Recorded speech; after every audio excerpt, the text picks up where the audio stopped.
Hey guys, welcome to the next tutorial of ethical hacking and penetration testing via Kali Linux. So in this tutorial we will be learning about the installation and configuration of Kali Linux, and we'll also learn about what actually ethical hacking is and why is it actually called as ethical, and what are the different types of attacks that can be done and how we could do to prevent it. So before I proceed, because that would be a long conversation, so before I proceed with that, let's just go ahead and start something in the background that would be useful to us, since that would take a very long time. And what I'm talking about right now is installation of Kali Linux. So one thing we need to keep in mind is that I can also go ahead and install this directly on my operating system, but that is not what I would do, since I assume that you are just a beginner with the Linux. I won't ask you to go and install the whole operating system on your PC or your laptop. The reason being that if you don't know what you're doing and if you just try to play with it, then unnecessarily you will be in a lot of trouble. That is the reason. You don't know how the system works. For example, let's say I've been working on a Windows machine since, let's say, around past 7 or 8 years maybe, and since I'm working since past 7 or 8 years, I know how exactly it works. Let's say, for example, I know why there are system files over here and what each and every system file mean. Like, say, I can go into Windows system 32 file, and I know that if I delete either of the programs, what will happen. So these are the driver store for my drivers and group policy users, so I know what is what exactly.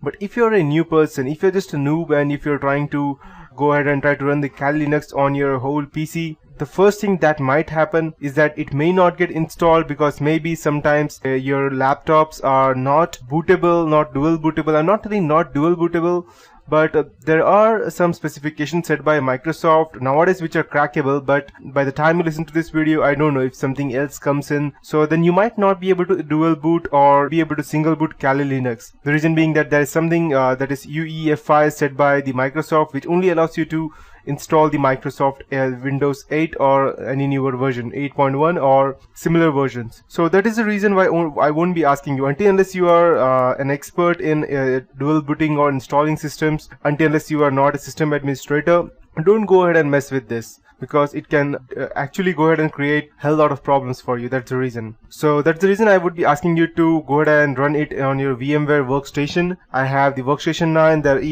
I have not yet updated it. There are workstation 10 and 11, I believe. And workstation is, can say you need to go ahead and buy the workstation, but if you want something similar to that, you can use VirtualBox. If you don't want to unnecessarily go ahead and spend your money, you can go ahead and download the VirtualBox, which I'll just go ahead and show it to you. And you can go over here. This is the VirtualBox, and in case just you don't know what VirtualBox is and what Kali Linux is, Kali Linux is based on Debian, and it is an operating system which has loads and loads of penetration testing tools. Okay, before I proceed, let me check if my system is working perfectly. Okay, perfect. Advanced, proceed, save. Now it should work, I believe. Okay, perfect. So we are here, the VirtualBox. So you can see that VirtualBox runs on Windows, Linux, Macintosh, Solaris host, and a lot of other operating systems. And I assume that you are installing it under your Windows, so that's the reason I asked you VirtualBox. If you're running it under Macintosh, then you can surely go ahead and use the VMware player, VMware is also as good as VirtualBox, but I support VMware. But the only thing is that you need to go ahead and spend your money if you're trying to buy a workstation. If it's just a player, just a single machine, then you can straight away go ahead and use the player. Okay, so if you want to download, you can go ahead and check the downloads option over here, and you have it for different versions of Windows, for 64 as well as 32-bit versions. And as of in my system, I have an 8 GB RAM, so that's the reason I would be going ahead and using the 64-bit version. So you can go ahead and download it, everything from here. And besides, you also need to go and install the VMware tools or VirtualBox tools, whatever they have inside them. I am not much in concern with VirtualBox, because I hardly use it, or I don't even use it sometimes. The most thing which I use is the VMware. So I'll just go ahead and close, and just in case, you can also go ahead and download the VMware. I'll go ahead and show it to you.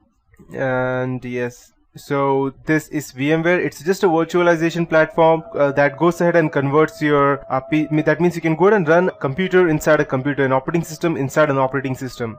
So what I would do is that, let's say if I have a 6 or 8 GB RAM in my laptop or computer, then I can just go ahead and run this and assign 2 GB of its memory to my Linux or either of the operating systems. And the best part of Kali Linux is that it even runs in as less as 512 MB RAM.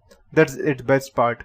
But I suggest that you should not run it in a 512 MB RAM. The reason being that if you're trying to go ahead and crack passwords or password hashes using that, it will be quite difficult for you because it requires a graphic card and a good processor to go ahead and run that.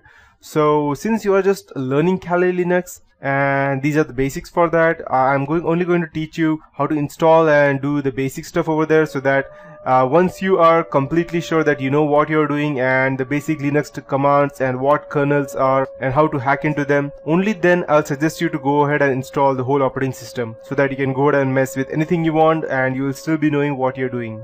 So to come back, I'll just go ahead and show you over here. You can go to downloads version. We have vSphere over here, but we would be needing the VMware, so you can go ahead and check over here.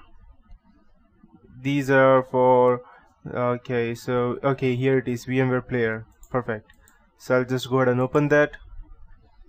So these are the two versions, one for Microsoft Windows and one for Linux, and these are 64-bit versions. If you want, you can go back and check, and you will find the normal means 32-bit versions as well, and these are compatible, so you have the drivers and tools for them and open source, just in case you are using Linux. And you might be wondering that if you're using Macintosh, then what can you do? So if you are using Macintosh, then you can go ahead and download the VMware Fusion, and I'll just go ahead and open this. And okay, sorry, this was the VMware Fusion. Perfect.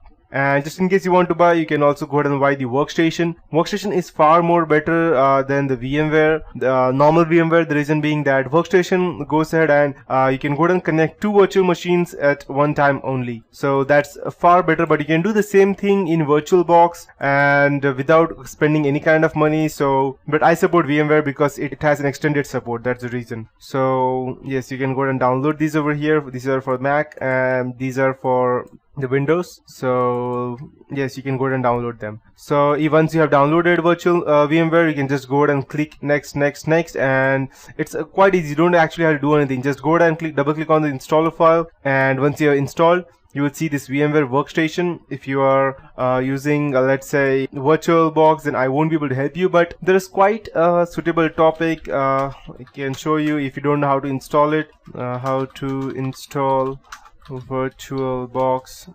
Perfect. You can see over here there are images, and just to be precise, if you don't know how to install a VirtualBox, I don't even think that you should be learning this tutorial. The reason being that installing these programs are much easier than going ahead and learning this. So once you have installed these things, there are specific you can say as ways as to how they have given how you can go to install that. So once you have installed, I assume that you have the VMware. After that, we need to go ahead and download the Kali Linux. So I'll just go ahead and download the Kali Linux, and I'll just go ahead and open it over here. And just to be clear that once you're using Kali Linux, there may be a lot of bugs because previously this was known as Backtrack when it started. And after on, they later got converted. They stopped at Backtrack 5, and they started distributing Kali Linux because it's much better than the Backtrack version, as this is based on Debian.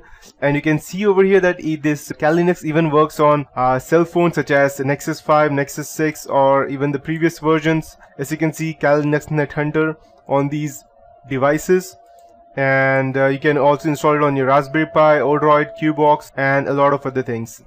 So in these are the penetration testing tutorials. You can also go ahead and search them in case you don't understand this. And to download the Kali Linux, you can go over here. These are the SA1 sum file. Just go ahead and check them if you're unable to go and download a proper file. And these are the proper versions of downloading. Mini means you just have to go ahead and again install everything once you have downloaded this file. And as of me, I would be using the 32-bit version of Kali Linux since I am going to install it in a VMware. and you can go ahead and download these over here. There are torrent options as well as ISO, and once you go ahead and download them, these are the latest version 1.1.0a, the same version which I would be using. Just let me check before I... okay, perfect. 1.1.0, and that's what I would be using. Perfect. And once I have downloaded that, we would need one more thing. Since I assume that you have at least 4 GB of RAM to run this, because either you have 4 GB of RAM or you should install the whole of Kali Linux under your operating system if you have 2 GB of RAM or less. The reason I'm saying that is because we are going to run a total of 3 operating systems. That is the main host, that means this whole operating system. Inside that we are going to run Kali Linux over here, and we are also going to run Windows 7. Because the Windows 7 will be our target machine, and Kali Linux will be our main machine, attacker's machine, through which we would be going ahead and attacking the Windows 7. And the Windows 10 version which I would be using right now, it would be the first one, and I won't be using the Service Pack 1 activated.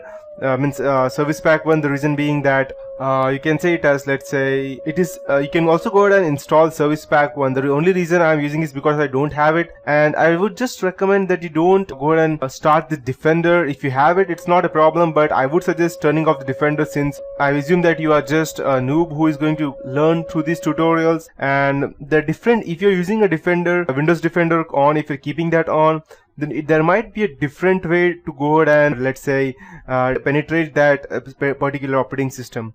So that's the reason I'm not going to teach you how to go ahead and bypass the Windows Defender. So yes, so when you have all of these 3 things, after that we can go ahead and start with the installation and configuration of our operating systems.